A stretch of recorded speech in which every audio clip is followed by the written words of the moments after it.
Hello students, welcome back. तो चलिए हम शुरू करते हैं आज का लेक्चर, जिसमें कि हमें बात करनी है कि जो मॉडर्न पीरियोडिक टेबल है उसमें जो प्रॉपर्टीज हैं उनमें कैसे वेरिएशन होता है।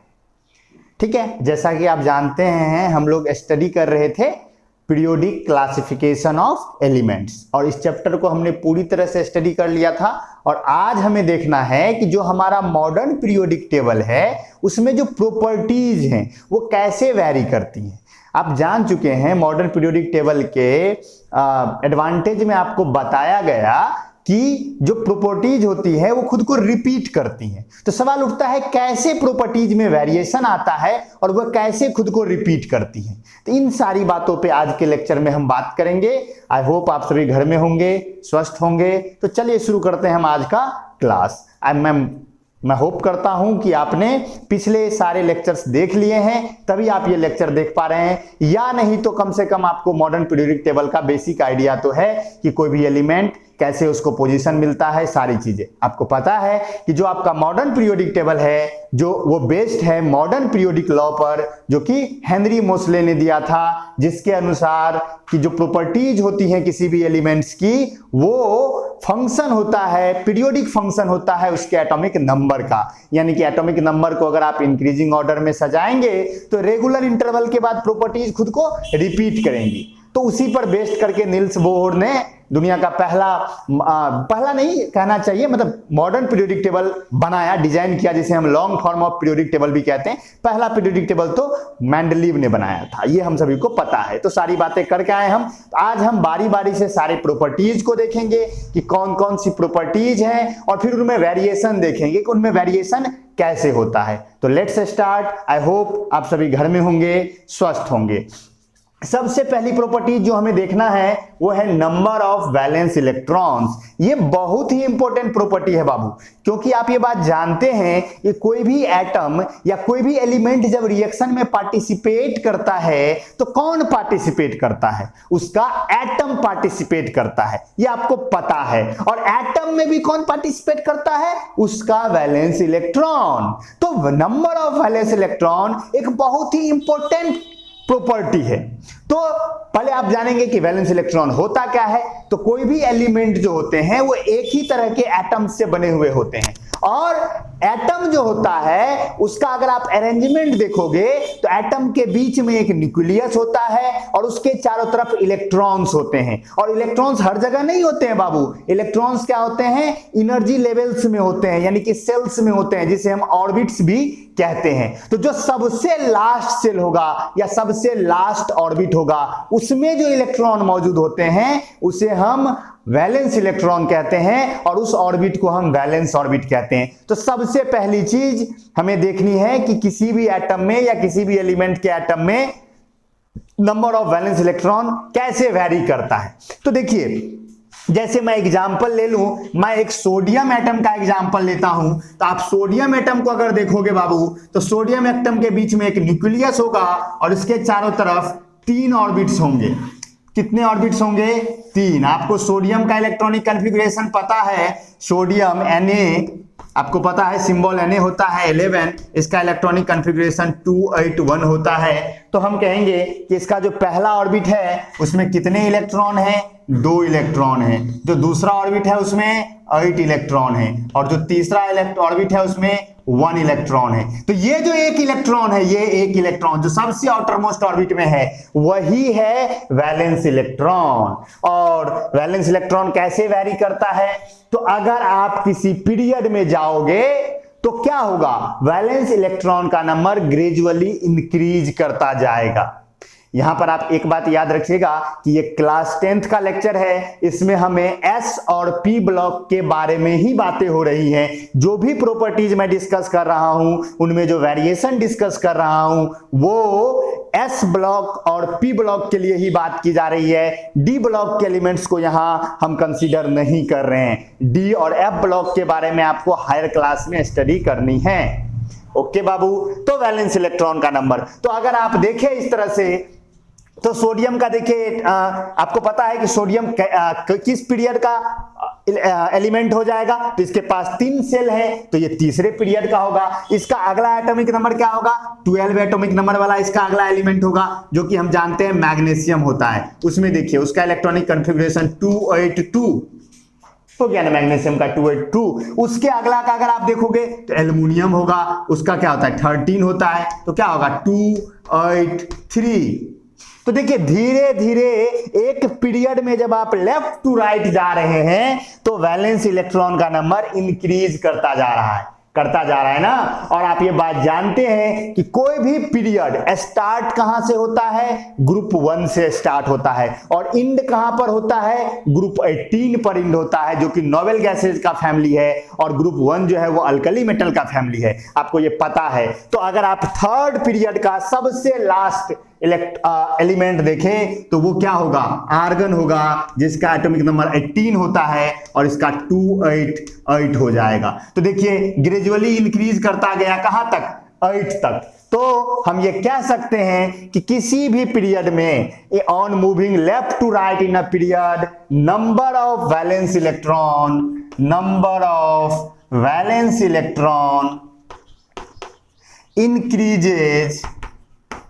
increases from 1 to 8। कहां से कहां तक? 1 to 8। यानी कि अगर आप पीरियड में लेफ्ट टू राइट जाइएगा तो वैलेंस इलेक्ट्रॉन का नंबर धीरे धीरे बढ़ता जाएगा। पहले 1 होगा, फिर 2 होगा, फिर 3 होगा, 4 5 6 7 8 लास्ट हो जाएगा। 8 जहां पर वैलेंस इलेक्ट्रॉन का नंबर हो गया वो ग्रुप 18 का एलिमेंट हो जाएगा। तो आई होप आपको ये समझ में आ गया हो। अब देखेंगे पीरियड में कैसे वेरिएशन होता है, कि वैलेंस इलेक्ट्रॉन का नंबर पीरियड में कैसे बदलता है। तो देखिए पीरियड में अगर एक पीरियड के कोई भी 3 एलिमेंट्स हम ले तो हम लेके दिखाते हैं आपको। जैसे एग्जांपल के लिए हम अल्कली मेटल को ही लेते हैं। अल्कली मेटल में आप सबसे पहले देखिए तो सोडियम होता है, लिथियम, मान लीजिए अल्कली मेटल का एग्जांपल लेते हैं, लिथियम, सोडियम, पोटासियम। हम 3 एग्जांपल लेते हैं। लिथियम का एटॉमिक नंबर बाबू 3, पोटासियम का 11, सोडियम का 11, पोटासियम का 19। तो लिथियम का कितना हो जाएगा इलेक्ट्रॉनिक कॉन्फ़िगरेशन? 2,1, सोडियम का 2,8,1 और पोटासियम का 2,8,8,1। देखिए सब में वैलेंस इलेक्ट्रॉन का नंबर क्या है बाबू? सेम है। क्या है? सेम है। तो ग्रुप में क्या होगा? Number of valence electron remains same. Number of valence electron remain same. Valence electron का नंबर क्या रह गया? सेम रह गया। तो वैलेंस इलेक्ट्रॉन पे हमने बात कर ली कि किसी भी ग्रुप में जब आप लेफ्ट टू राइट जाइएगा तो वैलेंस इलेक्ट्रॉन का नंबर ग्रेजुअली इंक्रीज करता जाएगा 1 to 8 तक। और अगर ग्रुप में आप डाउन आइएगा, यानी किसी भी ग्रुप में जब आप ऊपर से नीचे की तरफ बढ़िएगा तो वैलेंस इलेक्ट्रॉन का नंबर सेम रहेगा। जैसे आप हेलोजन फैमिली ही ले लीजिए। सबसे पहले क्या होता है? फ्लोरीन होता है 2,7, 9 एटॉमिक नंबर। उसके बाद क्लोरीन होता है 17 एटॉमिक नंबर 2,8,7। फिर उसके बाद क्या होता है? ब्रोमीन। सबका देखेंगे, सबके आउटरमोस्ट ऑर्बिट में 7 इलेक्ट्रॉन्स ही। आया समझ में? तो ग्रुप में atomic number of valence electron क्या रहा? सेम रहा। और पीरियड में क्या रहा? ग्रेजुअली इंक्रीज करता गया। ये समझ में आ गया। अब सेकेंड प्रॉपर्टी पे हमें बात करनी है, जो कि है वैलेंसी। वैलेंसी से आप अच्छी तरह जानते हैं कि कोई भी एलिमेंट की जो कंबाइनिंग कैपेसिटी होती है, यानी वो किसी से कंबाइंड करेगा तो कितना, कैसे कंबाइंड करेगा। आपको पता है कि कोई भी एलिमेंट के एटम 3 चीजें कर सकती हैं स्टेबिलिटी गेन करने के लिए। या तो इलेक्ट्रॉन लूज कर सकता है, या गेन कर सकता है, या शेयर कर सकता है। तो क्लास 9th में भी आप ये बात पढ़ चुके हैं एटॉमिक स्ट्रक्चर चैप्टर में कि the number of electron gained, loosed और shared by an atom of element to gain stability is the valency of that element. उसे हम शॉर्ट में combining capacity of an element भी कहते हैं। तो ग्रुप और पीरियड में अगर देखो तो कंबाइनिंग कैपेसिटी, देखिए आपको पता है कि जो वैलेंसी होती है वो वैलेंस इलेक्ट्रॉन पे डिपेंड करता है। तो हमने अभी तुरंत देखा कि valence electron left to right जाने पर पीरियड में 1 to 8 तक इंक्रीज करता है। तो वैलेंसी भी क्या होगा? पहले इंक्रीज करेगा फिर डिक्रीज करेगा। पहले इंक्रीज करेगा फिर डिक्रीज करेगा। तो यहां हम लिख सकते हैं valency first increases then decreases. First increases from 1 to 4, 1 to 4, then decreases,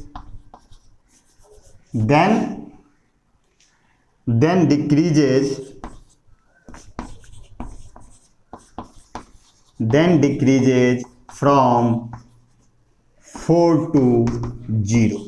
यानी पहले इंक्रीज करेगा 1 से 4 तक और फिर डिक्रीज करेगा 4 से 0 तक। अब आप कहोगे सर ये कैसे? तो अब आप देखिए जरा, एग्जाम्पल के लिए हम लेते हैं पहला ही पीरियड लेते हैं। सबसे पहले लिथियम है, सबसे पहले आपके पास क्या है? लिथियम है। देखिए मैं यहाँ एग्जाम्पल लिख रहा हूं, आई होप आपको समझ में आ जाए। सबसे पहले लिथियम देखिए, लिथियम का, चलिए हम लिथियम छोड़ते हैं, हम ग्रुप 3 को लेते हैं। देखिए ग्रुप 3 अब पीरियड 3 लेते हैं। अब आप कहोगे सर पीरियड 3 क्यों लेते हैं? देखिए पीरियड 3 के एलिमेंट्स को टिपिकल एलिमेंट्स कहा जाता है। टिपिकल एलिमेंट्स क्यों कहा जाता है टिपिकल एलिमेंट्स? क्योंकि जो पीरियड 3 के एलिमेंट होते हैं वही डिसाइड करते हैं प्रॉपर्टी को। पीरियड 3 के जो एलिमेंट हैं, सोडियम, मैग्नीशियम, एल्युमिनियम, ये जो पीरियड 3 है आपका, वो उसके एलिमेंट्स टिपिकल एलिमेंट्स कहलाते हैं, because they decide the properties of their respective groups. Period 3 का जो एलिमेंट जिस ग्रुप में पड़ेगा वो उसके प्रॉपर्टीज को डिसाइड करेगा, इसलिए हम ग्रुप 3 लेते हैं। चलिए ग्रुप 3 के पीरियड 3 हम लेते हैं। पीरियड 3 के एलिमेंट्स को देखना शुरू करें। सबसे पहले सोडियम हो जाएगा, Na की वैलेंसी आप जानते हैं 1 होता है, 2,8,1, तो 1 इसका एक इलेक्ट्रॉन लूज करता है। इसके बगल में मैग्नीशियम है, मैग्नीशियम की वैलेंसी कितनी होती है? 2 होती है, 2,8,2, 2 वो लूज करना चाहेगा तो मैग्नीशियम का 2। इसके बाद आएगा एल्युमिनियम पीरियड 3 में, जिसका की वैलेंसी हो जाता है 3। एल्युमिनियम के बाद आपका आ जाएगा सिलिकॉन, जो कि कार्बन फैमिली का मेंबर है, जिसका की हो जाता है 4। उसके बाद आपका आ जाएगा फास्फोरस, जो कि नाइट्रोजन फैमिली का मेंबर है, जिसका वैलेंसी हो जाता है 3। और फिर उसके बाद नेक्स्ट आता है आपका सल्फर, जो कि ऑक्सीजन फैमिली का मेंबर है, जिसका वैलेंसी होता है 2। फिर उसके बाद आता है क्लोरीन, जो कि हैलोजन फैमिली का मेंबर है, जिसका वैलेंसी फिर 1। और फिर आता है आर्गन, जिसका की वैलेंसी होता है 0, जो कि नोबेल गैस के वैलेंसी 0 होता है। तो जरा ध्यान से देखिए वैलेंसी को, 1, फिर 2, फिर 3, फिर 4। क्या 1 से 4 तक इंक्रीज किया और फिर उसके बाद क्या किया? डिक्रीज करने लगा। देखिए फास्फोरस का 3, 2, 1, 0। तो इसीलिए हम कहते हैं कि on moving left to right in a period, valency first increases from 1 to 4, then decreases from 4 to 0। Valency 0 होती है किसकी? नोबेल गैसेज की। तो आपको इसको समझ में आया होगा। चलिए, और इसके बाद क्या हुआ? ग्रुप में, अगर आप ग्रुप में देखोगे कि ग्रुप में कैसे होता है, इसे मैं इरेज कर देता हूं। ओके, अब हम देखते हैं ग्रुप में वैलेंसी क्या होगा। एक बात बताइए, क्या ग्रुप में वैलेंस इलेक्ट्रॉन का नंबर बदला? नहीं बदला। तो अगर वैलेंस इलेक्ट्रॉन का नंबर नहीं बदला तो वैलेंसी भी नहीं बदलेगी, यानी कि on moving down in a group valency remains same. Valency क्या रह जाएगा? सेम रह जाएगा। वैलेंसी में कोई चेंज नहीं होगा। आप किसी का भी देख लीजिए, लिथियम का भी 1 होता है, सोडियम का भी 1 होता है, पोटासियम का भी 1 होता है, सबकी वैलेंसी तो 1 ही है। तो ग्रुप में तो हमने 2 प्रॉपर्टी पे बात कर ली। पहला हमने वैलेंस इलेक्ट्रॉन पे बात किया, तो वैलेंस इलेक्ट्रॉन का नंबर पीरियड में लेफ्ट टू राइट जाने पर इंक्रीज करता है 1 to 8 तक, और ग्रुप में ऊपर से नीचे आने पर वैलेंस इलेक्ट्रॉन का नंबर नहीं बदलता है। वैलेंसी अगर आप पीरियड में लेफ्ट टू राइट जाएंगे तो क्या होगा? पहले इंक्रीज करेगा 1 से 4 तक और फिर डिक्रीज करेगा 0 तक, और ग्रुप में कुछ नहीं होगा, जो है वही रहेगा। तो ये होप आपको समझ में आया होगा। फिर हम अगली प्रॉपर्टी, तो अब हमारी नेक्स्ट प्रॉपर्टी है एटॉमिक रेडियाई, जिसको आप एटॉमिक रेडियस भी कहते हैं, कि एटम का साइज, किसका एटम कितना बड़ा है, इस पर बात करेंगे। तो एटॉमिक रेडियस क्या होगा? तो देखिए पहले डिफाइन करते हैं कि the distance between centre of nucleus and the outer most orbit, यानी कोई भी एटम जो होगा उसका न्यूक्लियस का सेंटर और उसके आउटर मोस्ट ऑर्बिट के बीच का जो डिस्टेंस होगा उसी को उसका एटॉमिक रेडियस कहा जाता है। समझ गए? देखिए ये बात जो है ये एक डिबेट का मुद्दा है कि एटॉमिक रेडियस, एक्चुअली में देखा जाए तो एटम का कोई क्लियर बाउंड्री नहीं होता है। कोई ऐसा नहीं कि यहां तक एटम है उसके बाद एटम नहीं है, एटम का कोई क्लियर बाउंड्री नहीं है। तो अगर आप higher atom modern quantum model जो है हमारे एटम का, उसके हिसाब से देखेंगे तो एटॉमिक रेडियस फिक्स नहीं है, लेकिन जनरली आपके क्लास में एटॉमिक रेडियस को डिफाइन कर दिया गया है। अगर आपसे पूछेंगे व्हाट इज एटॉमिक रेडियस, तो हम कहेंगे the distance between centre of nucleus and the outermost orbit of an atom is called is atomic radius. Atomic radius की बात करें तो अब हम देखेंगे कि एटॉमिक रेडियस पीरियड और ग्रुप में वैरी कैसे करता है। तो सबसे पहली बात आप ये स्टेटमेंट याद रखिए कि on moving left to right in a period atomic radii decreases. Atomic radius क्या होगा, घट जाएगा, एटम धीरे धीरे छोटा होता जाएगा। जैसे कि हमने यहां पर डायग्राम बनाया सेकेंड पीरियड के एलिमेंट्स का, लिथियम, बेरिलियम, बोरॉन, कार्बन और सबसे लास्ट मैंने नियॉन लिया। इसके बीच में और भी आते, कार्बन के बाद आपको पता है नाइट्रोजन आता, ऑक्सीजन आता और फ्लोरीन आता। 3 मैंने नहीं बनाए हैं, लेकिन सवाल उठता है कि एटॉमिक रेडियस घटता है तो क्यों घटता है। तो जरा गौर से देखिए, एक बात बताइए, अगर सेम पीरियड का एलिमेंट है तो क्या सबका सेल नंबर सेम होगा? बिल्कुल सेम होगा, क्योंकि पीरियड नंबर डिसाइड ही होता है सेल नंबर पर। तो लिथियम में भी 2 सेल होंगे और नियॉन में भी 2 सेल होंगे, यानी सेकेंड मेंबर के पीरियड के जितने भी मेंबर हैं सबके अंदर में 2 ही सेल होंगे, नहीं होंगे? तो अब सबके अंदर में 2 ही सेल हैं, तो अब सवाल ये उठता है कि साइज घटा क्यों। तो देखिए, ये जो न्यूक्लियस है उसके अंदर में क्या है, प्रोटॉन है, और उसी प्रोटॉन की वजह से न्यूक्लियस पे चार्ज है, पॉजिटिव चार्ज है, जिसे हम कहते हैं न्यूक्लियर चार्ज। तो जब आप पीरियड में लेफ्ट टू राइट बढ़ेंगे तो धीरे धीरे देखिए न्यूक्लियस का चार्ज बढ़ता जा रहा है। जैसे लिथियम के पास मात्र 3 प्रोटॉन है, बेरिलियम के पास 4 प्रोटॉन है, बोरॉन के पास 5 प्रोटॉन है, कार्बन के पास 6 प्रोटॉन है, इसके बाद जो नाइट्रोजन होगा उसके पास 7 प्रोटॉन हो जाएगा, ऑक्सीजन के पास 8 प्रोटॉन हो जाएगा, फ्लोरीन के पास 9 प्रोटॉन हो जाएगा और नियॉन के पास 10 प्रोटॉन हो जाएगा। तो प्रोटॉन नंबर बढ़ने की वजह से जो इफेक्टिव न्यूक्लियर चार्ज है, यानी न्यूक्लियस पे जो मौजूद चार्ज है, वो इंक्रीज कर जाएगा, और उसके इंक्रीज करने की वजह से वो इलेक्ट्रॉन को जोर से खींचेगा, क्योंकि इलेक्ट्रॉन निगेटिवली चार्ज है और न्यूक्लियस पे पॉजिटिव चार्ज है, तो जोर से खींचेगा। जब चार्ज ज्यादा होगा तो खींचेगा जोर से ना, और अगर जब जोर से खींचेगा तो इलेक्ट्रॉन क्या होगा, पुल हो जाएगा, इलेक्ट्रॉन अंदर की ओर आ जाएगा, और इलेक्ट्रॉन जो ही अंदर की ओर आएगा, ऑर्बिट जो ही अंदर की ओर शिफ्ट करेगा, तो एटम छोटा हो जाएगा। तो ये याद रखिएगा कि on moving left to right in a period atomic radii decreases because effective nuclear charge increases. आप चाहे तो यहां लिख सकते हैं, नोट कर ही रहे होंगे, वहां लिख लीजिएगा कि on moving left to right in a period atomic radius decreases because nuclear charge, effective nuclear charge increases. क्योंकि न्यूक्लियर चार्ज बढ़ गया ना, इसीलिए एटम छोटा हो गया। समझ गए? तो रीजन समझ, एटॉमिक रेडियस क्या है समझ में आया, पीरियड में कैसे वैरी करता है समझ में आया, क्यों घटता है जो समझ में आ गया।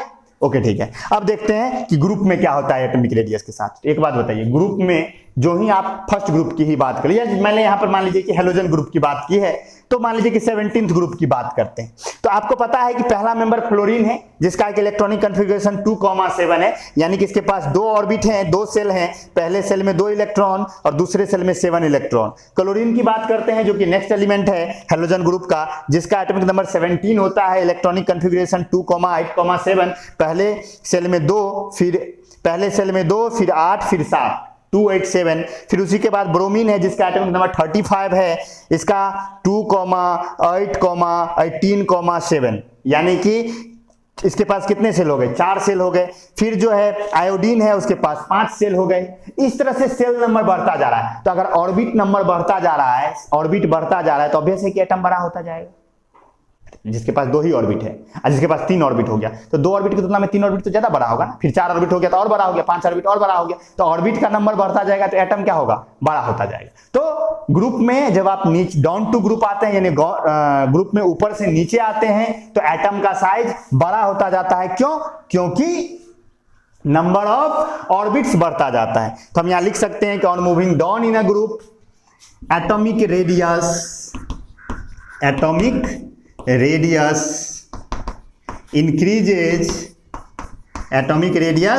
increases because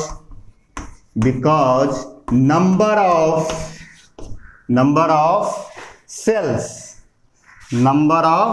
cells या ऑर्बिट्स भी आप लिख सकते हैं, सेल्स इंक्रीजेज, क्योंकि नंबर ऑफ सेल्स बढ़ता है इसीलिए एटॉमिक रेडियस बड़ा हो जाता है। आई होप आपको ये भी समझ में आ गया हो कि ये कैसे होता है। एटॉमिक रेडियस में वेरिएशन देख लिया आपने, एटॉमिक रेडियस क्या है ये समझ में आ गया, डिस्टेंस है सेंटर ऑफ न्यूक्लियस और ऑर्बिट के बीच का, और पीरियड में कैसे होता है तो धीरे धीरे कम होता जाता है क्योंकि न्यूक्लियर चार्ज बढ़ता जाता है, और ग्रुप में क्या होता है वो बड़ा होता जाता है, एटॉमिक रेडियस बढ़ता जाता है। क्यों? क्योंकि नंबर ऑफ ऑर्बिट्स बढ़ता जाता है। तो एटॉमिक रेडियस समझ में आ गया। अब हम चलते हैं नेक्स्ट प्रॉपर्टी की ओर। हाँ, तो अब हम देखते हैं अपना चौथा कैरेक्टरिस्टिक, मेटालिक कैरेक्टर और नॉन मेटालिक कैरेक्टर। आप इसे चाहे तो सेपरेट भी पढ़ सकते हैं, मेटालिक कैरेक्टर और नॉन मेटालिक कैरेक्टर, या एक में भी, तो मैंने दोनों को एक में कर दिया। ध्यान से देखिए, सबसे पहली बात है मेटालिक कैरेक्टर क्या होता है और नॉन मेटालिक कैरेक्टर क्या होता है। मेटालिक कैरेक्टर मतलब मेटल का कैरेक्टर, और नॉन मेटालिक कैरेक्टर मतलब नॉन मेटल का कैरेक्टर। आप सभी आदमी जानते हैं मेटल और नॉन मेटल। तो देखिए, मेटल्स वो होते हैं जिसमें इलेक्ट्रॉन लूज करने की टेंडेंसी होती है। जो जितना आसानी से अपना इलेक्ट्रॉन लूज कर देगा वो उतना बढ़िया मेटल माना जाएगा। समझ गए?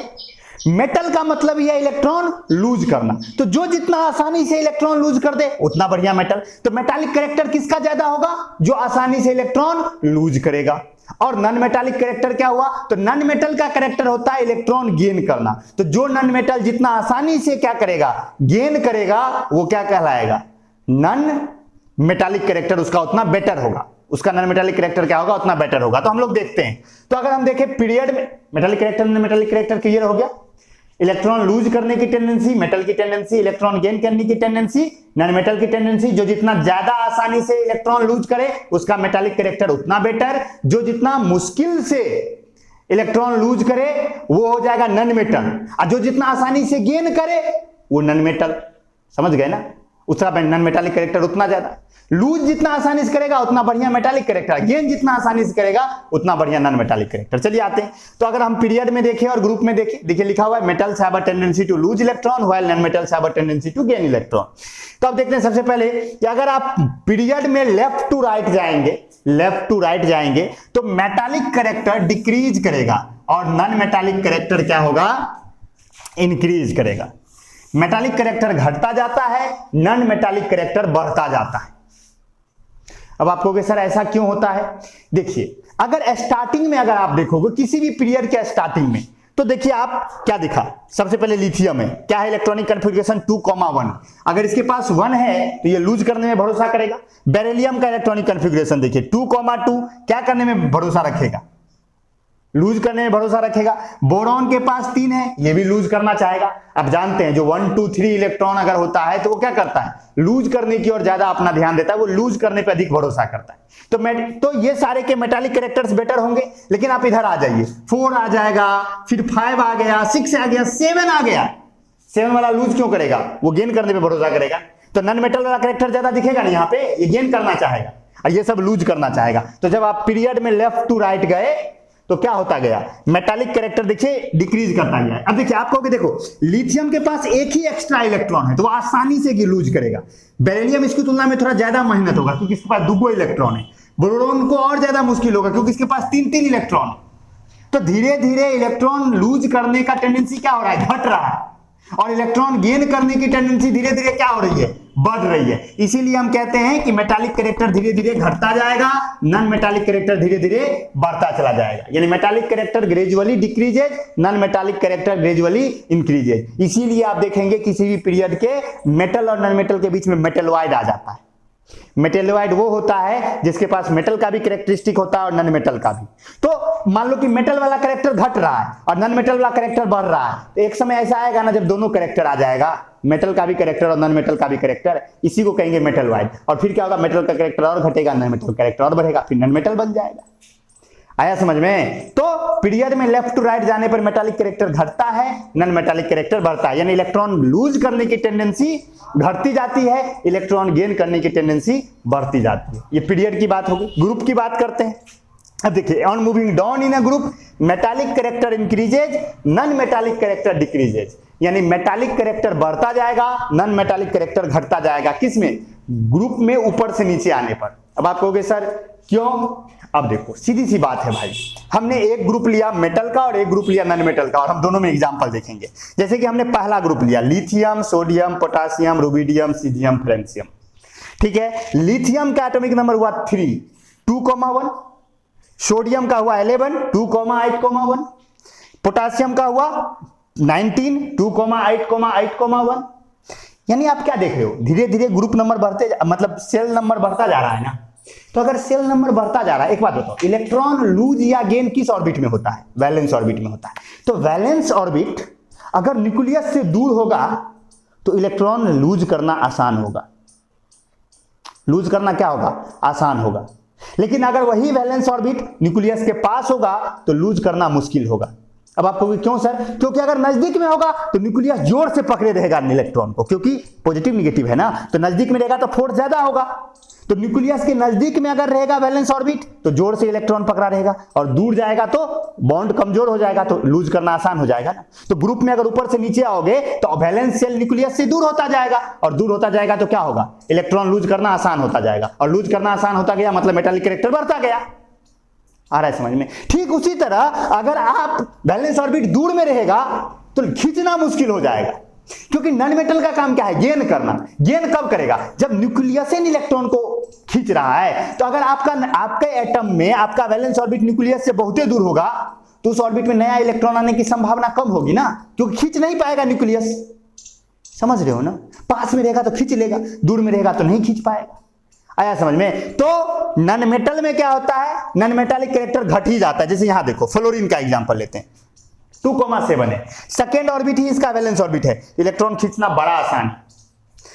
इसमें 3 हो गया, इसमें भी थोड़ा उससे मुश्किल हुआ लेकिन आसान है। यहां पर चौथा ऑर्बिट वैलेंस ऑर्बिट हो गया, बहुत मुश्किल हो गया खींचना। 5वां ऑर्बिट हो गया वैलेंस ऑर्बिट, और ज्यादा मुश्किल हो गया, क्योंकि न्यूक्लियस से दूर है तो फोर्स कमजोर हो रहा है, तो खींचने का रेट कम हो रहा है।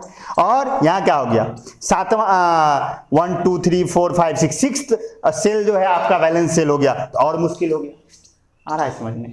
तो ग्रुप में डाउन जाने पर मेटालिक कैरेक्टर इंक्रीज होता है, क्योंकि नंबर ऑफ सेल बढ़ता जाता है, जिसकी वजह से लूज करना इलेक्ट्रॉन का आसान होता जाता है। और नॉन मेटालिक कैरेक्टर घटता जाता है, क्यों? क्योंकि वैलेंस सेल दूर होता जाता है, नंबर ऑफ सेल बढ़ता जाता है, जिसकी वजह से गेन करना मुश्किल होता जाता है।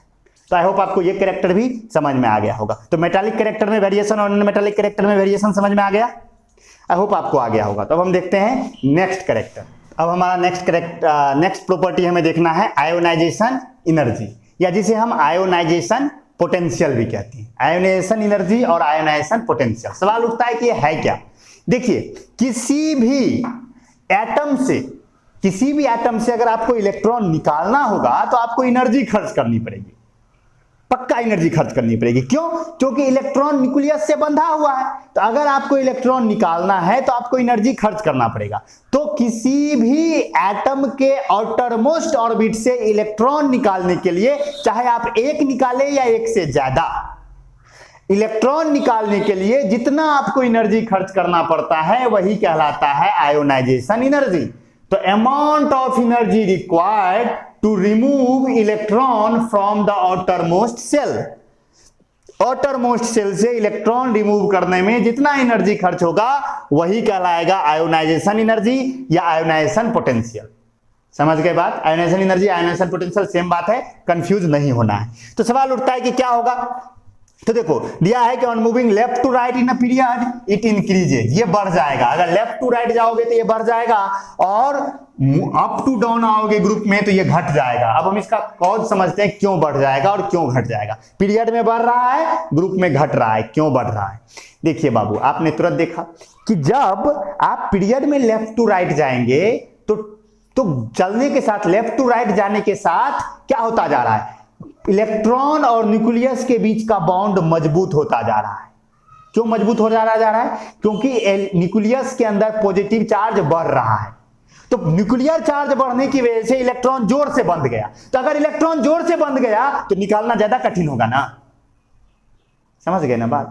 तो लेफ्ट टू राइट जाने पर चूंकि न्यूक्लियर चार्ज बढ़ता है, since nuclear charge increases, as a result the bond between the electron and nucleus get stronger, as a result ionisation energy increases. अगर बॉन्ड मजबूत होगा तो आयोनाइजेशन एनर्जी बढ़ जाएगा। क्लियर है। अब है ग्रुप में, कि ग्रुप में टॉप टू बॉटम आने पे क्या होगा।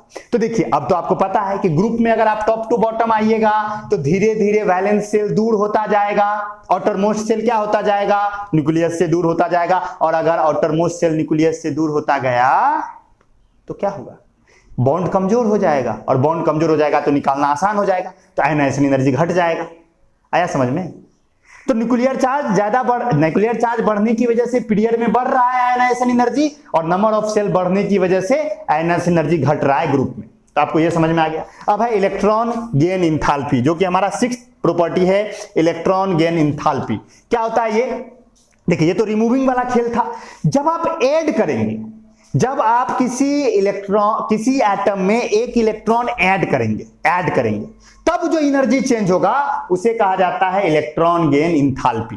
क्या कहा जाता है, इलेक्ट्रॉन गेन इंथैल्पी। तो क्या लिखा है, energy change occurs during the process of adding an electron, यानी किसी भी एटम में एक इलेक्ट्रॉन ऐड करते वक्त जो एनर्जी चेंज होता है उसे हम कहते हैं इलेक्ट्रॉन गेन इंथैल्पी।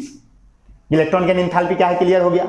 और ये वैरी कैसे करेगा, तो अगर आप पीरियड में लेफ्ट टू राइट जाएंगे तो ये बढ़ेगा, और अगर आप ग्रुप में ऊपर से नीचे आएंगे तो ये घटेगा।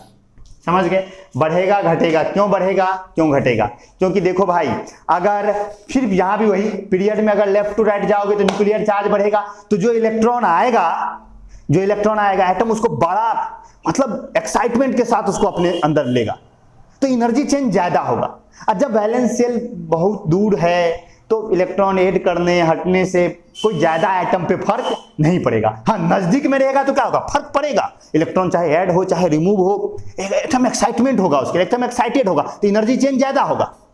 तो पीरियड में अगर आप लेफ्ट टू राइट जाते हैं तो इलेक्ट्रॉन गेन इंथैल्पी इंक्रीज करता है। क्यों, क्योंकि न्यूक्लियस के पास है इलेक्ट्रॉन, तो लेना और देना, यहां हम दे रहे हैं, ऐड कर रहे हैं, तो ऐड भी करेंगे तो एटम एक्साइटमेंट के साथ उसको ऐड मतलब अपने अंदर लेगा।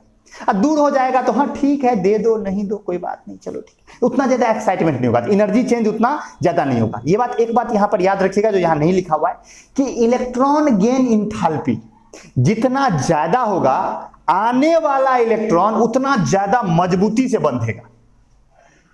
ये बात एक आप चाहे तो अपनी भाषा में नोट करके लिख सकते हैं कि अगर किसी एटम के अंदर आप इलेक्ट्रॉन ऐड कर रहे हैं तो इलेक्ट्रॉन गेन इंथैल्पी मिल रहा है, यानी एनर्जी चेंज हो रहा है। वह एनर्जी चेंज जितना अधिक होगा, यानी इलेक्ट्रॉन गेन इंथैल्पी जितना अधिक होगा, एडेड इलेक्ट्रॉन उतना स्ट्रांगली बॉन्ड करेगा एटम के साथ, यानी जो इलेक्ट्रॉन आप ऐड कर रहे हैं उतना मजबूती से बंधेगा वो एटम के साथ। तो इलेक्ट्रॉन गेन इंथैल्पी का वैल्यू अधिक होने का मतलब कि the added electron is bonded more strongly, और अगर कम चेंज हुआ तो कम स्ट्रांगली बॉन्ड हुआ। समझ गए बात। इलेक्ट्रॉन गेन इंथैल्पी समझ में आ गया क्या है, एक इलेक्ट्रॉन करते वक्त, और ये इंक्रीज करता है पीरियड में और ग्रुप में डिक्रीज करता है। तो होप आपको ये क्लियर हो गया। अब हम चलते हैं अपने नेक्स्ट प्रॉपर्टी। तो अब हमारा नेक्स्ट प्रॉपर्टी है इलेक्ट्रॉन एफिनिटी। क्या होता है इलेक्ट्रॉन एफिनिटी, नाम से ही पता चला, इलेक्ट्रॉन एफिनिटी यानी इलेक्ट्रॉन से एफिनिटी, यानी इलेक्ट्रॉन से प्यार। समझ गए। तो ये एक टेंडेंसी होता है किसी भी एटम को कि कोई बाहर में अगर उसके अगल बगल में कोई इलेक्ट्रॉन दोगे तो उसको अपनी तरफ खींचेगा। तो किसी भी एटम की वह टेंडेंसी जिसकी वजह से वो किसी आउटर इलेक्ट्रॉन को अपनी ओर अट्रैक्ट करता है, पुल करता है, वो कहलाता है क्या, इलेक्ट्रॉन एफिनिटी। तो देखिए डिफाइन किया गया है, it is the tendency of an atom to attract outer electron, यानी आउटर इलेक्ट्रॉन को अपनी ओर अट्रैक्ट करने का जो टेंडेंसी है किसी भी एटम का, वो क्या है, वो है उसका इलेक्ट्रॉन एफिनिटी। समझ गए, यानी कि आउटर इलेक्ट्रॉन को अपनी ओर पुल करने की टेंडेंसी। अगर आप लेफ्ट टू राइट जाओगे पीरियड में तो ये इंक्रीज करेगा, और अगर डाउन जाओगे ग्रुप में तो ये डिक्रीज करेगा। क्या मतलब है इसका, कि अगर आप पीरियड में चलेंगे, जैसे आप लिथियम से चले नियॉन की ओर, आपको पता है सेकेंड पीरियड लिथियम से शुरू होता है, नियॉन पे खत्म होता है, या थर्ड पीरियड अगर आप देखें तो सोडियम से शुरू होता है और आर्गन पे खत्म होता है। तो अगर आप सोडियम से आर्गन की तरफ 1 मिनट के लिए चल दिए तो इलेक्ट्रॉन एफिनिटी क्या होगा, बढ़ता जाएगा। इलेक्ट्रॉन एफिनिटी क्या होगा, बढ़ता जाएगा। अगर आप देखेंगे तो सोडियम का इलेक्ट्रॉन एफिनिटी सबसे कम होगा, बिल्कुल होना ही चाहिए। वो तो देने को तैयार है, वो लेने को तैयार नहीं। वो लेने के लिए तैयार ही नहीं है, वो तो देने को तैयार है, तो एफिनिटी बिल्कुल नहीं है। मैग्नीशियम की उसकी तुलना में कम होगी, एल्युमिनियम की और कम होगी। अब धीरे धीरे जब आप जाओगे तो क्लोरीन की बहुत जबरदस्त इच्छा होती है इलेक्ट्रॉन लेने की, वो तो खींचते रहता है अगल बगल के इलेक्ट्रॉन को, तो क्लोरीन की इलेक्ट्रॉन एफिनिटी बहुत ज्यादा है। तो अगर आप पीरियड में लेफ्ट टू राइट जाओगे तो इलेक्ट्रॉन एफिनिटी इंक्रीज करेगा। क्यों? क्योंकि न्यूक्लियर चार्ज इंक्रीज करेगा। सिंपल सी बात है, न्यूक्लियर चार्ज बढ़ गया तो इलेक्ट्रॉन को खींचना चाहेगा ना वो, समझ रहे हो बात। और अगर अप टू डाउन आओगे, ग्रुप में अगर आप डाउन जाओगे, नीचे जाओगे तो सेल नंबर बढ़ता जाएगा। फिर वही बात, सेल नंबर बढ़ता गया तो आउटरमोस्ट ऑर्बिट दूर होता गया, तो क्या होता जाएगा, इलेक्ट्रॉन एफिनिटी घटता जाएगा। क्यों खींचेगा? वो ऑलरेडी बहुत दूर तक उसका ऑलरेडी इलेक्ट्रॉन फैला हुआ है, तो बाहर के इलेक्ट्रॉन को वो क्यों खींचेगा। समझ गए? देखिए रीजन। अब आपके दिमाग में ये आ सकता है कि सर अगर सेल बढ़ रहा है तो प्रोटॉन भी तो बढ़ रहा है, तो प्रोटॉन बढ़ने की वजह से तो बढ़ना चाहिए ना। कई बच्चों के मन में ये क्वेश्चन आ सकता है और आना भी चाहिए कि सर अगर सेल बढ़ रहा है तो इफेक्टिव न्यूक्लियर चार्ज भी तो बढ़ रहा है। तो देखिए यहां दो फैक्टर्स बार बार आ रहे हैं, न्यूक्लियर चार्ज और नंबर ऑफ सेल। तो ध्यान रखिएगा कि दोनों फैक्टर में नंबर ऑफ सेल ज्यादा प्रोमिनेंट है, यानी नंबर ऑफ सेल को हम पहले कंसीडर करेंगे, न्यूक्लियर चार्ज को बाद में कंसीडर करेंगे। यानी अगर नंबर ऑफ सेल सेम है तब हम न्यूक्लियर चार्ज पे बात करेंगे, अगर नंबर ऑफ सेल सेम नहीं है तो न्यूक्लियर चार्ज पे बात नहीं करेंगे। तो number of shell prominent factor हुआ, पहला फैक्टर हुआ, उसे पहले देखना है, फिर बाद में न्यूक्लियर चार्ज को देखना है। तो आप ये मत सोचिएगा कि सर ऊपर से नीचे आ रहे हैं ग्रुप में तो नंबर ऑफ न्यूक्लियर चार्ज भी तो बढ़ रहा है, सेल नंबर से क्या होता है। तो अगर दोनों एक साथ बढ़ रहा हो, सेल का नंबर भी और न्यूक्लियर चार्ज भी, तो आप किसे पकड़ेंगे? आप नंबर ऑफ सेल को कंसीडर करेंगे। समझ में आया? तो यही रीजन है कि अगर आप टॉप टू बॉटम आइएगा तो क्या होगा, इलेक्ट्रॉन एफिनिटी घटता जाएगा क्योंकि नंबर ऑफ सेल बढ़ जाएगा, और पीरियड में जाइएगा तो ये बढ़ जाएगा क्योंकि न्यूक्लियर चार्ज बढ़ जाएगा। समझ में आ गया होगा इलेक्ट्रॉन एफिनिटी क्या है, कैसे वैरी करता है, ये समझ में आ गया। अब सेकेंड फैक्टर है इलेक्ट्रोनिगेटिविटी। ये क्या है? तो ये है, it is the tendency of atom to attract shared pair of electron. क्या मतलब है इसका? देखिए होता क्या है, बॉन्ड फॉर्मेशन एक होता है इलेक्ट्रॉन के शेयरिंग से, एक होता है लूज गेन से। लूज गेन से बनता है आयोनिक बॉन्ड और शेयरिंग से बनता है कोवैलेंट बॉन्ड। और आपको ये पता है कि कोवैलेंट बॉन्ड बनाता कौन है? नॉन मेटल्स ही बनाते हैं। मेटल कभी भी कोवैलेंट बॉन्ड नहीं बनाते, वो हमेशा आयोनिक बॉन्ड बनाते हैं। यानी मेटल्स कभी भी शेयरिंग के चक्कर में नहीं पड़ते हैं, नहीं, मेटल्स हमेशा डोनेट करने के चक्कर में रहते हैं, वो शेयर वेयर नहीं करना चाहते हैं। ये बात याद रखिएगा। Two metals never react with each other because they can not share electron. वो शेयर नहीं कर सकते। Only non metals can share electron, so non metals can form compounds with each other. Non metals आपस में भी compound बनाते हैं। क्यों? कार्बन डाइऑक्साइड, कार्बन भी नॉन मेटल, ऑक्सीजन भी नॉन मेटल, लेकिन कार्बन डाइऑक्साइड बना ना, क्योंकि दोनों नॉन मेटल है, कोवैलेंट बॉन्ड बना लिया। दो मेटल का कोई कंपाउंड नहीं देखोगे आप, ये नहीं देखोगे कि MgNA2, कभी नहीं देखोगे। MgNA से रिएक्ट ही नहीं करेगा। मैग्नीशियम कहेगा तुम ले जाओ, सोडियम कहेगा तुम ले जाओ, कोई देने लेने को तैयार ही नहीं है। अरे कोई देने वाला हो तो कोई लेने वाला भी तो होना चाहिए, कोई लेने वाला होगा ही नहीं तो देगा किसको। समझ रहे हो ना बात को? तो मेटल्स कभी रिएक्ट करते नहीं। तो अगर मान लीजिए कि कहीं पर कोवैलेंट बॉन्ड हुआ, बॉन्ड बन गया, जैसे एग्जांपल के लिए हाइड्रोजन और ऑक्सीजन की बात करते हैं। अगर आप वाटर का स्ट्रक्चर देखें तो एक ऑक्सीजन दो हाइड्रोजन से ऐसे रिएक्ट करता है, दो बॉन्ड बनाता है, ऐसे ये कोवैलेंट बॉन्ड है। तो इसमें देखेंगे ये जो इलेक्ट्रॉन का पेयर है वो शेयर किया गया हाइड्रोजन और ऑक्सीजन के बीच। तो ये जो शेयर्ड इलेक्ट्रॉन है वो ऑक्सीजन की तरफ पुल हो जाएगा। शेयर्ड इलेक्ट्रॉन ऑक्सीजन की तरफ पुल हो जाएगा। क्यों पुल हो जाएगा? क्योंकि ऑक्सीजन की इलेक्ट्रोनिगेटिविटी अधिक है। तो शेयर्ड इलेक्ट्रॉन को अपनी ओर पुल करने की जो टेंडेंसी होती है, क्षमता होती है, कैपेबिलिटी होती है, उसी को इलेक्ट्रोनिगेटिविटी कहते हैं। तो अगर आप दो इलेक्ट्रॉन, दो एलिमेंट कोवैलेंट बॉन्ड बना रहे हैं तो जो शेयर्ड इलेक्ट्रॉन है वो किसकी तरफ पुल हुआ रहेगा, किसकी तरफ खिंचा हुआ रहेगा? जिसकी इलेक्ट्रोनिगेटिविटी अधिक होगी उसकी तरफ। और ये जो टेंडेंसी है उसी को इलेक्ट्रोनिगेटिविटी कहते हैं, पुल करने की जो टेंडेंसी है उसी को। अब देखिए यहां पर बच्चे कंफ्यूज होते हैं, एफिनिटी और इलेक्ट्रोनिगेटिविटी में बच्चे कंफ्यूज हो जाते हैं। देखिए एफिनिटी में आउटर इलेक्ट्रॉन को पुल कर रहा है, निगेटिविटी में शेयर्ड इलेक्ट्रॉन को पुल कर रहा है, आउटर इलेक्ट्रॉन को पुल नहीं कर रहा है। आया समझ में? और इसमें भी अगर वेरिएशन देखोगे तो लेफ्ट टू राइट जाओगे तो इंक्रीज करेगा और डाउन जाओगे तो ये डिक्रीज करेगा। याद रखिएगा, इलेक्ट्रोनिगेटिविटी किसी भी पीरियड में लेफ्ट टू राइट जाने पर इंक्रीज करता है, यानी कि फ्लोरीन क्लोरीन हैलोजन का जो इलेक्ट्रोनिगेटिविटी होगा वो जबरदस्त होगा, जो अल्कली होगा उसका इलेक्ट्रोनिगेटिविटी सबसे कम होगा। ठीक उसी तरह इलेक्ट्रॉन एफिनिटी हैलोजन्स की सबसे अधिक होगी, अल्कली की सबसे कम होगी। समझ में आया? और अगर आप ऊपर से नीचे आओगे यानी कि ग्रुप में डाउन जाओगे तो क्या होता जाएगा, आपका इलेक्ट्रोनिगेटिविटी डिक्रीज करता जाएगा, यानी ग्रुप पीरियड 1 का या 2 का या 3 का जो एलिमेंट होगा उसकी इलेक्ट्रोनिगेटिविटी कम होगी, 7 वाले की क्या होगी, ज्यादा होगी, और 7 वाले की क्या होगी, कम होगी। यानी हैलोजेंस में भी अगर आप देखो तो सबसे अधिक इलेक्ट्रोनिगेटिविटी किसकी होगी, फ्लोरीन की, उसके बाद क्लोरीन की, उसके बाद ब्रोमीन की। समझ में आ गया? तो ग्रुप में सबसे ऊपर में जो होगा उसकी इलेक्ट्रोनिगेटिविटी सबसे अधिक होगी और जो सबसे कम उसका सबसे कम। ठीक है, तो चलिए अब हम देखते हैं अब बाकी कैरेक्टरिस्टिक्स जो 4-5 बचे हुए हैं जो मैंने एक ही जगह पे मेंशन कर दिया है, सारी बातें मैं समझा देता हूं। तो सबसे पहले कैरेक्टरिस्टिक की हमने बात की है वो है केमिकल रिएक्टिविटी। केमिकल रिएक्टिविटी आप जानते हैं कोई भी एलिमेंट रिएक्शन में कितना भाग लेता है, कितना तेजी से भाग लेगा रिएक्शन करने की, उसकी क्या टेंडेंसी है, वही केमिकल रिएक्टिविटी कहलाती है। तो अलग अलग एलिमेंट की केमिकल रिएक्टिविटी क्या होती है, अलग अलग होती है। तो अगर आप पीरियड में लेफ्ट टू राइट जाओगे, पीरियड में लेफ्ट टू राइट जाओगे, on moving left to right in a period, chemical reactivity first decreases then increases, यानी कि पहले वो घटेगा फिर बढ़ेगा। यानी कि अगर आप देखोगे तो सोडियम बहुत ज्यादा रिएक्टिव है, फिर उसकी तुलना में अगर देखोगे मैग्नीशियम थोड़ा कम रिएक्टिव है, एल्युमिनियम और कम रिएक्टिव है, फिर उसके बगल में जाओगे और कम रिएक्शन होगा, एल्युमिनियम के बाद आपको सिलिकॉन मिलेगा वो और कम रिएक्टिव है, फास्फोरस, फिर क्या होगा, फास्फोरस ज्यादा रिएक्टिव है, सल्फर और ज्यादा रिएक्टिव है, क्लोरीन और ज्यादा रिएक्टिव है, आर्गन तो रिएक्टिव है ही नहीं, वो तो नोबेल गैस है, छोड़ो उसको, हटाओ। समझ गए? तो अगर आप लेफ्ट टू राइट जाओगे तो केमिकल रिएक्टिविटी पहले घटेगा फिर बढ़ेगा, यानी कि अल्कली मेटल बहुत ज्यादा रिएक्टिव होंगे फिर घटने लगेगा, और फिर हैलोजन बहुत ज्यादा रिएक्टिव हो जाएंगे। आ गया समझ में? तो इस तरह से खेल चलता है केमिकल रिएक्टिविटी का पीरियड में।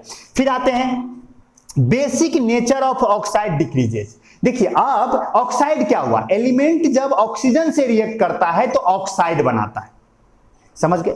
और मेटल के जो ऑक्साइड होते हैं वो नेचर में बेसिक होते हैं और नॉन मेटल के ऑक्साइड नेचर में एसिडिक होते हैं। और ये याद रखिएगा, आप एक बात बताइए, मेटल किस साइड है, लेफ्ट या राइट? मेटल किस साइड है, to the left, left side में सारे के सारे मेटल है, और right side, upper right side में क्या है, नॉन मेटल है ना। तो यानी कि जो लेफ्ट साइड वाले होंगे, यानी जो मेटल के ऑक्साइड होंगे वो क्या होंगे, बेसिक होंगे, राइट साइड वाले एसिडिक हो गए। यानी जैसे जैसे आप लेफ्ट टू राइट गए तो बेसिक नेचर घटता गया, ऑक्साइड का बेसिक नेचर घटता गया और एसिडिक नेचर बढ़ता गया। तो यही देखे लिखा गया है कि basic nature of oxide decreases, यानी बेसिक नेचर घटेगा, acidic nature of oxide increases, acidic nature बढ़ेगा। यही रीजन है कि जब आप देखोगे पीरियड में तो बीच में आपको एक ऐसा एलिमेंट मिलेगा जिसका ऑक्साइड एसिडिक और बेसिक दोनों प्रॉपर्टी शो करता है, जिसे हम एम्फोटेरिक ऑक्साइड कहते हैं। एम्फोटेरिक ऑक्साइड यहां नहीं लिखा हुआ है, मेटल नॉन मेटल चैप्टर में आप पढ़ेंगे। एम्फोटेरिक ऑक्साइड, एम्फोटेरिक ऑक्साइड, दो मेटल ऐसे हैं जो एम्फोटेरिक ऑक्साइड दिखाते हैं, एल्युमिनियम जिंक बड़े फेमस है। एल्युमिनियम का जो ऑक्साइड है Al2O3 वो एसिडिक भी शो करता है नेचर और बेसिक भी नेचर शो करता है, दोनों नेचर शो करता है, उसे कहा जाता है एम्फोटेरिक ऑक्साइड। क्यों हुआ वो एम्फोटेरिक? क्योंकि लेफ्ट टू राइट जब हम पढ़ना शुरू किए तो बेसिक नेचर घटता गया और एसिडिक नेचर बढ़ता गया। तो एक समय ऐसा आएगा ना जब एसिडिक बेसिक दोनों हो जाएगा, तो वैसे ऑक्साइड को कहा जाता है एम्फोटेरिक ऑक्साइड। तो जब आप लेफ्ट टू राइट जाते हैं पीरियड में तो basic nature of oxide decreases, acidic nature of oxide increases. I hope आपको ये दोनों क्लियर हो गया। चलिए ये दोनों क्लियर हो गया। फिर उसके बाद है ऑक्सीडाइजिंग नेचर। अब एलिमेंट दो तरह के बिहेवियर शो करते हैं, ऑक्सीडाइजिंग और रिड्यूसिंग। ऑक्सीडाइजिंग और रिड्यूसिंग, समझ गए? तो ऑक्सीडाइजिंग नेचर और रिड्यूसिंग रिएक्शन। देखिए ऑक्सीडाइजिंग नेचर के एलिमेंट उसे कहा जाता है जो एलिमेंट गेन करने की टेंडेंसी रखता है, जो गेन करता है, इलेक्ट्रॉन गेन करके आप क्या होते हैं, रिड्यूस होते हैं और दूसरे को ऑक्सीडाइज कर देते हैं। तो वैसे एलिमेंट जो खुद और एलिमेंट इलेक्ट्रॉन लेने को तैयार है, वो इलेक्ट्रॉन, देखिए आप थोड़ा सा समझ लीजिए, ऑक्सीडेशन और रिडक्शन थोड़ा सा मैं समझा रहा हूं मॉडर्न डिफिनीशन के हिसाब से। तो उसमें कहा जाता है इलेक्ट्रॉन लेना रिडक्शन है और इलेक्ट्रॉन देना ऑक्सीडेशन है। अगर मैं इलेक्ट्रॉन ले रहा हूं तो मैं रिड्यूस हो रहा हूं, और अगर मैं इलेक्ट्रॉन दे रहा हूं तो मैं ऑक्सीडाइज हो रहा हूं। और अगर मैं इलेक्ट्रॉन ले रहा हूं यानी मैं रिड्यूस हो रहा हूं तो मैं किसी को ऑक्सीडाइज कर रहा हूं ना, क्योंकि मैं रिड्यूस हो रहा हूं। तो मैं इलेक्ट्रॉन ले रहा हूं तो कोई ना कोई इलेक्ट्रॉन दे रहा होगा, तो जो इलेक्ट्रॉन दे रहा है वो ऑक्सीडाइज हो रहा है, और मैं इलेक्ट्रॉन लेकर के रिड्यूस हो रहा हूं तो मैं उसको ऑक्सीडाइज कर रहा हूं ना, तो मैं ऑक्सीडाइजिंग हो गया। मैं किसी को ऑक्सीडाइज कर रहा हूं यानी मैं ऑक्सीडाइजिंग हो गया। आया समझ में? और अगर मैं इलेक्ट्रॉन दे रहा हूं तो मैं ऑक्सीडाइज हो रहा हूं, तो मैं दे रहा हूं तो कोई तो ले रहा है, वो रिड्यूस हो रहा है ना, तो यानी वो रिड्यूसिंग, मैं रिड्यूसिंग हो गया, मैं किसी को रिड्यूस करवा रहा हूं। समझ गए? केमिकल रिएक्शन इक्वेशन चैप्टर में ये बहुत अच्छे से क्लियर हो जाएगा, अभी भी छोड़ दीजिए। आप अधिक से अधिक अगर नहीं समझ में आया तो याद कर लीजिए कि अगर आप पीरियड में लेफ्ट टू राइट जाएंगे तो ऑक्सीडाइजिंग नेचर इंक्रीज करेगा, ऑक्सीडाइजिंग नेचर इंक्रीज करेगा, यानी कि इलेक्ट्रॉन लेने की टेंडेंसी इंक्रीज करेगा, जो कि आप जानते हैं। और रिड्यूसिंग नेचर क्या करेगा? डिक्रीज करेगा। रिड्यूसिंग में तो क्या, रिड्यूसिंग कौन हुआ? जो खुद ऑक्सीडाइज हो, यानी जो इलेक्ट्रॉन दे तो वो तो घट ही रहा है। लेफ्ट साइड में वाला सब, राइट साइड वाला सब कहाँ, वो तो लेने को तैयार है, देने को थोड़े तैयार है, तो रिड्यूसिंग नेचर डिक्रीज करेगा। तो पीरियड में कैसे मूव, ये यहाँ पर मैंने केमिकल रिएक्टिविटी की बात की, नेचर ऑफ ऑक्साइड की बात की, ऑक्सीडाइजिंग और रिड्यूसिंग नेचर की बात की, तो ये आप नोट डाउन कर लेंगे एक जगह। और मैं अब ग्रुप में देखता हूं, ग्रुप में देखिए क्या लिखा गया है कि केमिकल रिएक्टिविटी, सबसे पहली बात केमिकल रिएक्टिविटी की, केमिकल रिएक्टिविटी कैसे वैरी करेगा। तो देखिए अगर मेटल्स की बात करेंगे, केमिकल रिएक्टिविटी में पीरियोडिसिटी बदल जाता है। अगर आप मेटल्स के लिए बात करोगे तो वो इंक्रीज करेगा। जैसे अल्कली मेटल की तरफ अगर आओगे तो अगर आप पीरियड में टॉप टू बॉटम आओगे तो रिएक्टिविटी बढ़ता जाएगा, जनरल ट्रेंड ये है। समझ गए? तो केमिकल रिएक्टिविटी बढ़ेगा मेटल्स में, और नॉन मेटल्स में क्या होगा? घटेगा। यानी कि अगर आप अल्कली में बात करो तो जैसे आप सोडियम से पोटासियम की तरफ आओगे तो पोटासियम ज्यादा रिएक्टिव होगा सोडियम की तुलना में। लेकिन अगर नॉन मेटल में चले जाओ, क्लोरीन फ्लोरीन सबको देखो, तो फ्लोरीन जो होगा वो ज्यादा रिएक्टिव होगा क्लोरीन की तुलना में, क्लोरीन ज्यादा रिएक्टिव होगा आयोडीन की तुलना में। आया समझ में? तो नॉन मेटल में रिएक्टिविटी घटती है, नॉन मेटल्स में घटती है। देखिए क्या लिखा है, chemical reactivity metals increases, metal में इंक्रीज कर रहा है, और reactivity of non metals decreases. Non metal क्या हो रहा है? घट रहा है। समझ गए बात? तो रिएक्टिविटी की बात करोगे अगर ग्रुप में तो मेटल्स के लिए बढ़ता है, नॉन मेटल्स के लिए घटता है। और ऑक्साइड की बात करो तो नेचर ऑफ ऑक्साइड सेम रहता है, ऑक्सीडाइजिंग रिड्यूसिंग रिएक्शन नेचर भी सेम रहता है। तो ऑक्साइड के नेचर में कोई प्रभाव नहीं पड़ा। ग्रुप में अगर ऊपर से नीचे देखोगे सब बेसिक ऑक्साइड होगा या सब एसिडिक ऑक्साइड होगा, ऑक्साइड के नेचर में कोई खास अंतर नहीं पड़ता है। तो ये सारी बातें हो गई हमारे पीरियोडिक प्रॉपर्टीज की। आई होप आपको समझ में आया होगा। एक चीज यहाँ पर नोट करके करने वाली बात है, आप अपने में लिख लीजिएगा। जब मैं इलेक्ट्रॉन एफिनिटी बता रहा था वहां मैं छूट गया था। मैंने कहा कि इलेक्ट्रॉन एफिनिटी अगर आप देखोगे तो जब ऊपर से नीचे आओगे तो घटेगा, यानी फ्लोरीन की इलेक्ट्रॉन एफिनिटी सबसे अधिक होनी चाहिए, क्लोरीन की उससे कम होनी चाहिए। लेकिन अगर आप रियल में देखोगे तो क्लोरीन की इलेक्ट्रॉन एफिनिटी फ्लोरीन से अधिक है, क्लोरीन की इलेक्ट्रॉन एफिनिटी फ्लोरीन से अधिक है। क्योंकि अगर किसी ओलंपियाड एग्जाम को आप दे, उसमें पूछ दे कि सबसे ज्यादा इलेक्ट्रॉन एफिनिटी किसकी है, आप तो कहेंगे ओ सर बताए थे कि हेलोजन्स की सबसे अधिक होती है और हेलोजन में भी ऊपर से नीचे आने पर घटता है, तो फ्लोरीन की सबसे अधिक होगी। आंसर ये नहीं है, आंसर ये है कि क्लोरीन की इलेक्ट्रॉन एफिनिटी सबसे अधिक होती है। क्यों अधिक होती है? क्योंकि देखिए फ्लोरीन में होता क्या है, इलेक्ट्रॉन एक इलेक्ट्रॉन के बीच में रिपल्सन बहुत अधिक होता है। उसका सेकेंड ऑर्बिट है, उसका 8 रखने का कैपेबिलिटी है और 7 ऑलरेडी उसमें भरा हुआ है। तो एक जो इलेक्ट्रॉन आएगा उसको क्या होगा, पास में रखना पड़ेगा, तो रिपल्सन वहां अधिक लगता है। और अगर आप क्लोरीन को देखो तो 3rd ऑर्बिट की बात हो रही है, वहां पर 18 उसका कैपेबिलिटी है, तो 8 ही रखना है उसको, 18 का सीट है, 8 रखना है, तो वहां धक्का मुक्की कम है, इलेक्ट्रॉन आसानी से वहां आ जाएगा, फ्लोरीन में नहीं आएगा। तो ये एक नोट करके आप लिख सकते हैं कि electron affinity of chlorine is more than fluorine. समझ गए? एक चीज और मुझे बताना था कि अगर आप देखोगे एसपीडीएफ ब्लॉक में, तो मैंने क्या कहा था, ग्रुप 18 के एलिमेंट्स किस ब्लॉक के मेंबर होते हैं? पी ब्लॉक के मेंबर होते हैं। लेकिन ग्रुप 18 में आपका हीलियम भी है जो कि एस ब्लॉक का मेंबर है। हीलियम एस ब्लॉक का मेंबर है, उसका जो अटरमोस्ट शेल है वो क्या है, 1s2 है ना, डिफरेंशिएटिंग इलेक्ट्रॉन एस में गया ना, तो एस ब्लॉक का मेंबर है, लेकिन वो रखा जाता है ग्रुप 18 में। तो ये याद रखिए, अगर आपसे कोई पूछ दे कि हीलियम किस ब्लॉक का एलिमेंट है, आप ये मत कहिएगा कि पी ब्लॉक का एलिमेंट है, वो एस ब्लॉक का एलिमेंट है। तो आपको समझ में आ गया होगा। तो प्रॉपर्टीज आपने देख लिया, ठीक है। तो पीरियोडिक प्रॉपर्टीज सारी की सारी हमने देखी। नंबर ऑफ वैलेंस इलेक्ट्रॉन में चेंज कैसे होता है, वैलेंसी में चेंज कैसे होता है, एटॉमिक रेडियस में चेंज कैसे होता है, ionisation energy, electron gain enthalpy, electron affinity, electronegativity, फिर इतनी सारी बातें मैंने की। आप फिर से रिपीट में चाहे तो वीडियो को रिवाइंड करके देख सकते हैं। कॉपी को बढ़िया से बना लीजिए। एक रिवीजन वीडियो इस चैप्टर पर आएगा जिसमें कि हम पूरे चैप्टर को रिवाइज करेंगे। समझ गए? तो आप हमने पीरियोडिक क्लासिफिकेशन खत्म कर दिया। जो नेक्स्ट वीडियो होगा उसमें मैं थोड़ा सा बात करूंगा केमिकल बॉन्डिंग पे और रिवीजन पे। तो थोड़ा सा केमिकल बॉन्डिंग से चूंकि कुछ सवाल आते हैं तो उस पर मैं बात कर लूंगा और रिवीजन पे। तो नेक्स्ट वीडियो जो कि लास्ट वीडियो होगा इस चैप्टर का, उसमें मैं केमिकल बॉन्डिंग और पीरियोडिक क्लासिफिकेशन को एसोसिएट करूंगा और साथ ही साथ रिवीजन होगा उसमें। तो पहले आप इतने को कर लीजिए। सारे के सारे बुक जो भी इमेज आपको दिए गए हैं डिस्क्रिप्शन में, पीडीएफ में सारा ये बोर्ड का इमेज मौजूद है। उस बोर्ड के इमेज को डाउनलोड करके सारा कॉपी पे लिख लीजिए। टाइपिंग वाला नहीं होगा क्योंकि ये थोड़ा सा ये है, तो इसको कर लीजिए। और कोई भी प्रॉब्लम हो तो प्रॉब्लम पूछिए, डाउट पूछिए। रिवीजन वीडियो कल आ जाना चाहिए। आई होप आपको समझ में आया होगा ये चैप्टर। फिर जब आप क्लास खुलेगी, इंस्टीट्यूट खुलेगी, तो फिर से रिवीजन करवाया ही जाएगा। तो निश्चिंत रहिए, कोई भी डाउट है तो उसको पूछिए, और अगर ज्यादा डाउट है तो अंडरलाइन करके रखिए कि जब इंस्टीट्यूट खुलेगा तो हम इस पर बात करेंगे। See you soon, bye bye, take care.